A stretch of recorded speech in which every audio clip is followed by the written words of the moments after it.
अंग्रेज आए, rail line बिछाई थी और यहाँ से संपदा ले गए। और आज बिहार के साथ हो रहा है कि यहाँ रेल लाइन जो बिछा हुआ है, श्रमिकों के लिए गाड़ियां चलाई जा रही है। तो अगर आपको दिल्ली से सड़क पहुंचाना है, सिक्किम सड़क पहुंचाना है, बंगाल सड़क पहुंचाना है, आसाम, तो बिहार कैसे छूट जाएगा? बिहार से तो आपको जाना है और उसको आप उपलब्धि बताते हैं। प्रधानमंत्री आए थे बिहार में और हम सब एक उम्मीद लगाए हुए थे कि वो बिहार आ रहे हैं तो कोई खास बात है। हम देख रहे हैं पहले एमएसपी का कुछ दाम उन्होंने तय किया। मक्का की कीमत करीब 600 रुपये प्रति क्विंटल कम है। अगर स्वामीनाथन कृषि आयोग के अनुशंसा के मुताबिक ये लागू करते जो देश के किसानों का डिमांड है, कानून बनाने के अभी तक उन्होंने कानून नहीं बनाया। यहाँ के लाखों एकड़ जमीन अधिग्रहण और विकास के नाम पे, रोड के नाम पे, लेकिन किसानों को सर्किल रेट से 4 गुना जो कीमत मिलनी चाहिए, कहीं भी वो रेट नहीं दिया जा रहा, ना इंसाफी हो रही है। और इसी के चलते कृषि संकट गहरा है। और 20 वर्ष का जो सरकार बिहार में है, आज भी कायम गरीब तेजी के साथ करती हुई दिखाई देना पड़े। इसीलिए बिहार की जनता को हम बधाई देते हैं। उन्होंने 2 दिन के इस प्रोग्राम को निकाल दिया और समझ गए हैं ये प्रधानमंत्री सिर्फ और सिर्फ जुमलेबाज प्रधानमंत्री। प्रिय साथी, अब मैं आग्रह करूंगा पीएनपी पार्टी के साथी से।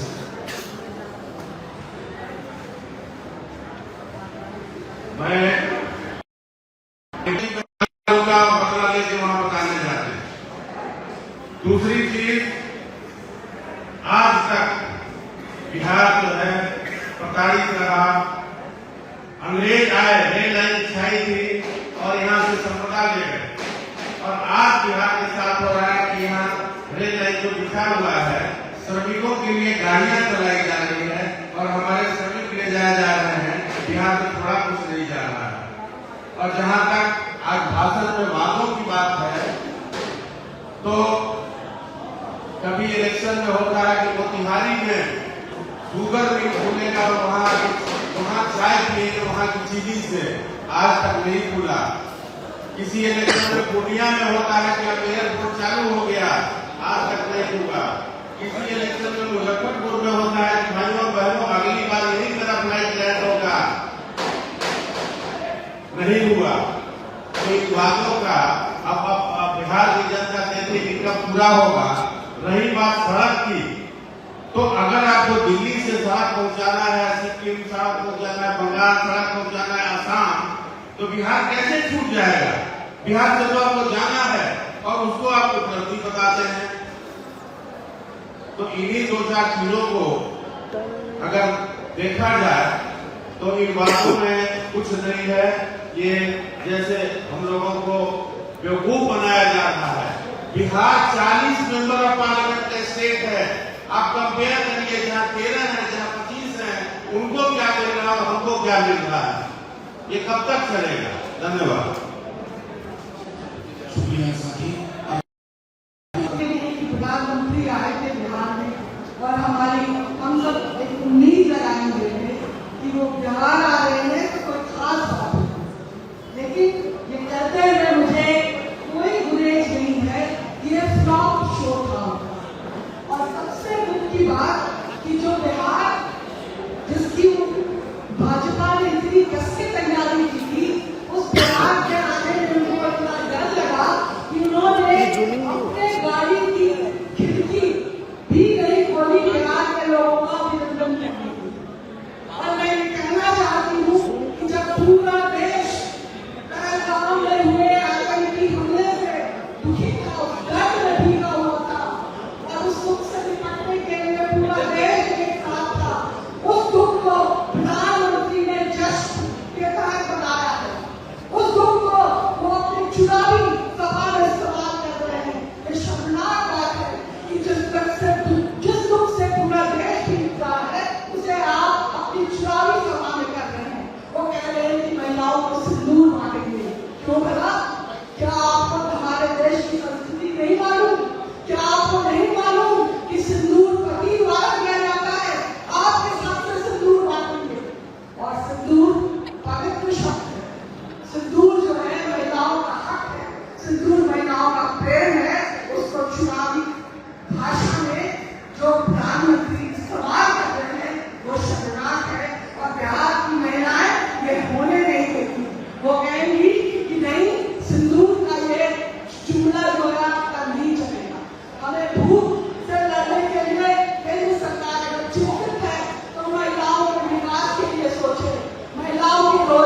बहुत धन्यवाद। प्रधानमंत्री जी की 2 दिन की यात्रा पर जो आशा और उम्मीद थी, इंडिया गठबंधन के साथियों के जो सवाल थे, उन सवाल पर सामयिक जवाब होनी चाहिए थे, प्रधानमंत्री जी के लिए है। और उन इलाकों को भाषण देने के लिए चुना जिन इलाकों में ही नहीं बल्कि पूरे बिहार में कट्टा राज है। और कट्टा राज का आतंक यह है कि गोलियों की गड़गड़ाहट से हर 2 किलोमीटर तरफ जाएंगे तो देखेंगे कि मातम का बहाव उन गलियों में रहता है जहाँ के लाभ कट्टों से उनकी तकलीफ छीन लेते हैं। इस सवाल पर प्रधानमंत्री ने नहीं बोला। ठीक ही कहा हमारे सीपीआई की निवेदिता जी ने, सिंदूर इस देश की संस्कृति और सभ्यता के साथ साथ एक व्यक्तिगत अस्मिता से जुड़ा हुआ सवाल है। सिंदूर सिर्फ पति के नाम पे की जाती है। भारतीय जनता पार्टी में भले ही एक प्रचलन होगा कि कई लोगों के सिंदूर लगाए जाते होंगे, लेकिन बिहार की संस्कृति में सिंदूर सिर्फ अपने पति के नाम पे लगाया जाता है। अगर सिंदूर पर राजनीति करोगे, सिंदूर को गलत बांटोगे तो लठ की पिटाई आपके माथे पे होगी और वो सुहागन जिसके सिंदूर से आप खिलवाड़ करोगे आपको माकूल जवाब देंगे, क्योंकि ये बिहार है। शुक्रिया साथी।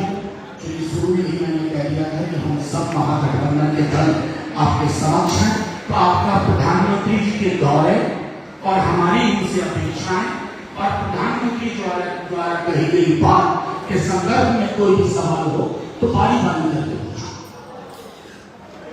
मनोज जी, प्रधानमंत्री आज विक्रमगंज में सीधे तौर पे कह रहे थे कि पहले 2005 से पहले से आज भी उस विभाग के अधिकारी लोग याद करते हैं रघुवर साहब जो राजद के थे, उन्होंने क्या जात पूछा है।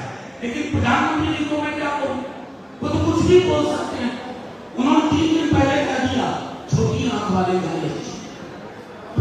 अपने देश की बड़ी आबादी छोटी आंख वाली है। प्रधानमंत्री जी को असल में दिक्कत है कि उनके स्क्रिप्ट राइटर उनको जुबान में लगे, फौरी तौर पर उनको बदल दे। और रही बात कह रहे थे कि खुद ये करके राजा महाराजा की तरह रहते। प्रधानमंत्री जी, मैं आपको बताऊं, आप लोगों को कन्फ्रंट करना चाहिए। और मुझे दुख है कि हमारे पत्रकार मित्र सवाल नहीं पूछते। ये जिस केस का हवाला दे रहे हैं 3 बार बंद हुआ। बंद केस को खुलवाने की पद्धति किंतु पुरुषों की है, महापुरुषों की है, जो एक ही राज्य से आते हैं। क्या हम नहीं जानते हैं?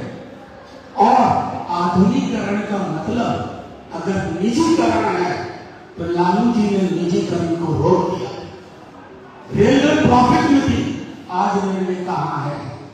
लालू जी अपनी तस्वीरें नहीं छपवाते थे। अभी भी बिहार में जो रेल कारखाने हैं वो किसके द्वारा के? मैं समझता हूं थोड़ी हया, हम भले भी पक्ष में हो, थोड़ी हया जरूरी है। अगला सवाल। उन्होंने ये भी कहा है एक 1 बाय 1 कोई है, हमको लगता है सवाल का कोई मतलब नहीं। अगला